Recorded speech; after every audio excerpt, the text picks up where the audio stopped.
Hi, Larry Eisen here with the OTC Journal. I want to look today at a chart of China energy recovery.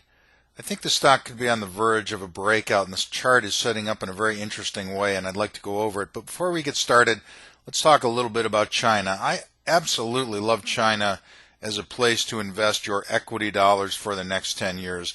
I believe China's growth is going to far outperform the rest of the world.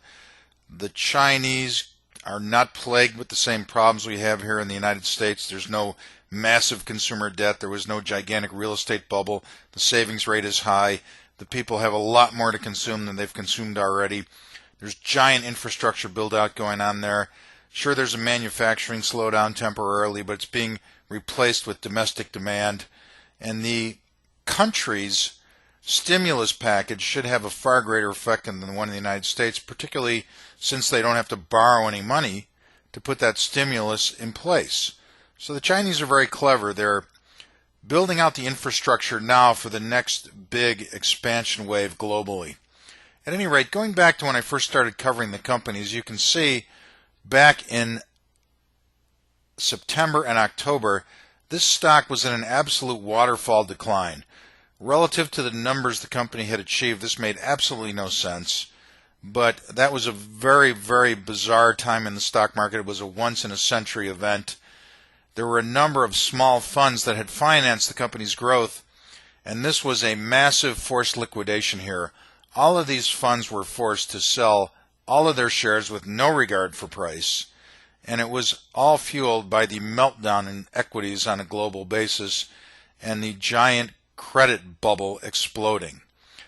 So we came to a point here at the end of October where we had a classic stop and reverse.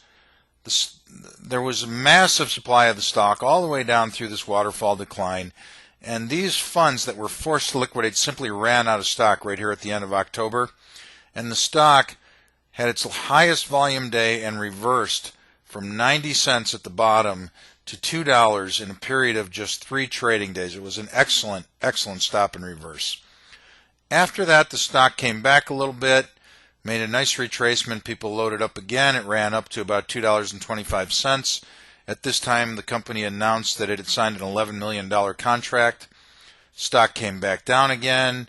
Another little surge, kind of drifts down in through here in around Christmas time. Starts behaving better after we get right at Christmas and into January. We have a couple of big volume days in here. The company announces a $9 million contract. And then we get to about mid-February where we have another huge drop in the stock market. And the stock, on lighter volume this time, comes down, trades all the way down to about $1.22 before heading back in the other direction. We get a big contract announcement right in here. Then we have a little sideways consolidation phase. We bump up against this short uptrend line we have here, and the stock breaks out again when the company announces its audited 2000 year-end numbers, 2008, wherein the company delivered $23 million in revenues, up from $12 million in 2007, and delivered significant earnings. Now the company has over $30 million in business booked in 2009 already, and I believe the company could generate north of $40 million in revenues this year and earn as much as $4 to $5 million in net profits. What I believe is interesting about the stock right now is this little consolidation phase right here. The blue line you see here is the 50-day moving average. A lot of technicians like that as an indication that the stock is in a short-term uptrend if it's above that line. As you can see, it's kind of encamped on that line.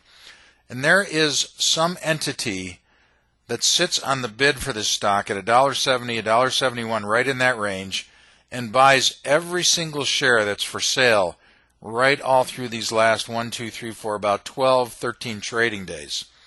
I believe that's a precursor to a possible breakout in the stock. There's a serious bid there now, and anybody who's got any stock for sale, and I'm sure some of the stock that's for sale now is maybe a little bit more demand for liquidity, coupled with people simply getting bored with the fact that over the last 3 or 4 months the stock really hasn't broken out and been stuck in that $1.60 to $2 level. And people look at the numbers, scratch their head and say, how could this stock be so cheap Well, I believe that this little consolidation phase you're looking at right here could be the precursor to a breakout. The supply is obviously diminishing considerably, and the next volume surge should take us to higher levels. I can tell everybody that the company is embarking on a 5-city roadshow in the United States at the end of April, wherein they'll be visiting a number of institutional investors and getting their story out. And they're going to replicate that same trip in Europe at the end of May. So the company is making an effort to expand its audience and its reach. And if they continue to deliver these kinds of numbers, a breakout in this stock from these levels is inevitable.